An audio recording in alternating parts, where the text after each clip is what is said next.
Good morning friends. आज का जो टॉपिक है वो है सेंटर लेथ का इंट्रोडक्शन के बारे में हम बात करेंगे।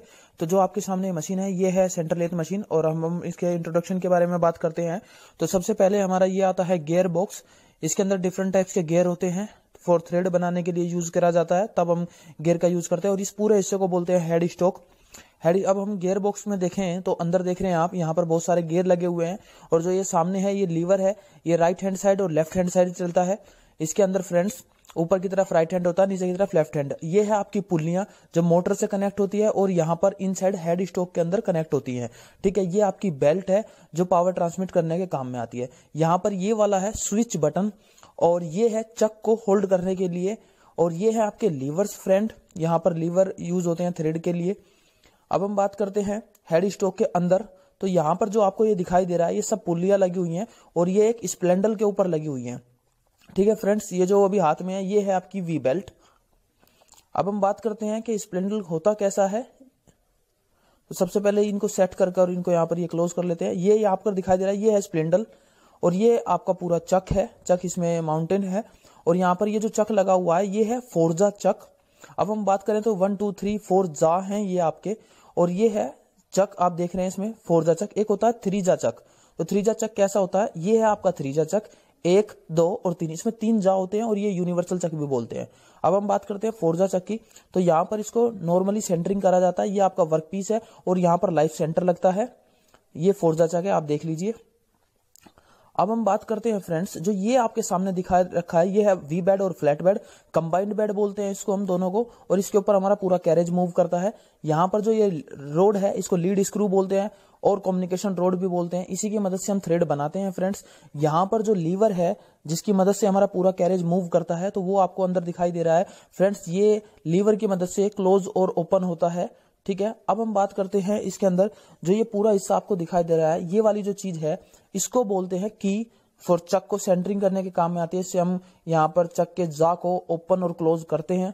ठीक है फ्रेंड्स, ये आप देख रहे हो इसको ऐसे लगाया जाता है। ठीक है, अब हम बात करते हैं यहाँ पर जो ये पूरा हिस्सा है ये कैरेज है जो अभी आपके सामने मूव हो रहा है, इसको हम बोलते हैं कैरेज। और कौन से व्हील से मूव होता है इस पूरे हिस्से को कैरेज बोलते हैं। और कौन से व्हील से मूव करता है ये है ट्रांसफर व्हील। कौन सा व्हील? Transfer wheel. देख रहे हैं इसकी मदद से ये आगे और पीछे ये मूव होता है। ठीक है, अब हम बात करते हैं कि ये है क्रॉस स्लाइड जो कि एक एक्सिस को कट करता है। आपकी लाइफ सेंटर और डेड सेंटर की एक एक्सिस को कट करता है। ये ट्रांसफर व्हील है, ये आपका आगे पीछे चलेगा, ये एक वाई एक्सिस में चलता है। ठीक है फ्रेंड्स, अब हम बात करते हैं ये है आपकी कंपाउंड स्लाइड।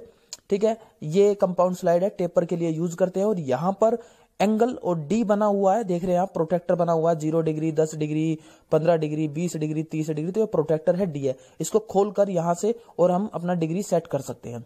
ठीक है फ्रेंड्स, अब हम बात करते हैं ये वाला जो ऊपर आपको दिखाई दे रहा है ये है आपका टूल पोस्ट। यहां पर आपका कोई भी टूल होल्ड होता है और ये है आपका लीवर जो सबसे ऊपर आपको दिखाई दे रहा होगा फ्रेंड्स। तो सबसे पहले चलिए हम लीवर को ओपन करते हैं। लीवर को ओपन करने के बाद टूल पोस्ट को मूव करवाया। अब जो ये आपको दिखाई दे रहा है ये वाला पोर्शन, यानी कि ये नीचे मैं आपको दिखा दूं तो ये है टूल होल्डर, इसको हम टूल होल्डर बोलते हैं। और ये है टूल, कौन सा टूल है? Single point cutting tool, single point cutting tool है। ठीक है फ्रेंड्स, अब यहां पर हमें जो ये देख रहे हैं ये है पूरा टूल पोस्ट, इसको लॉक किया यहां पर और अपनी मशीन से हम यहां पर कोई भी कटिंग कर सकते हैं। ये आपका लीवर है। अब हम बात करते हैं फ्रेंड्स, इस पूरे हिस्से को कैरेज बोलते हैं। जैसे कि मैंने आपको बताया यहां पर लगता है लाइफ सेंटर और ये है डेड सेंटर जिसकी एक्सिस सेम रहनी चाहिए। तो फ्रेंड्स ये है डेड सेंटर, देख रहे हो आप 60 डिग्री के एंगल पे बना हुआ है। ये रैम के अंदर फिक्स हो जाता है। ये आपकी रैम है। रैम जो मूव होती है वो व्हील की मदद से और इसको पूरे हिस्से को बोलते हैं टेल स्टॉक। ये यहाँ पर रैम को रोकने के लिए होता है। इसको अगर हम खोलते हैं, इसको अगर हम ओपन करें तो यहाँ पर इस व्हील को रोटेट करवाते हैं। देख रहे हैं तो आपकी रैम जो होगी वो आगे और पीछे, बैकवर्ड और फॉरवर्ड मूव करेगी with the help of this wheel. तो चलिए सबसे पहले हम व्हील को यहाँ पर इसको मेजर करते हैं, ये इतना है। अब हम व्हील को घुमाते हैं, रोटेट करते हैं। अब देख रहे हैं आप यहाँ पर रैम आपकी निकलती जा रही है। फ्रेंड्स, रैम जो होती है वो सेम एक ही मोशन में चलती है, आगे और पीछे, बैकवर्ड फॉरवर्ड। स्प्लिंडल जो होता है वो रोटेट करता है। ठीक है फ्रेंड्स, ये पूरी की पूरी आपकी सेंटर लेथ मशीन है। अब यहाँ पर ये जो दिखाई रही है ये है ट्रे, यानी कि और सबसे नीचे जो है वो है आपका लेग बेस। ट्रे के अंदर ही आपके सारे चिप्स वगैरह उसी के अंदर आते हैं। ठीक है फ्रेंड्स, जैसे भी हम कटिंग करते हैं। तो ये था आपका पूरा सेंटर लेथ मशीन। और ये जो है इसकी मदद से हम थ्रेड्स बनाते हैं, ये नॉर्थ थ्रेड्स चार्ट होता है, इसकी मदद से हम थ्रेड बनाते हैं। तो फ्रेंड्स ये था आपका lathe machine, centre lathe machine बोलते हैं। ठीक है, thank you so much watching my video. Please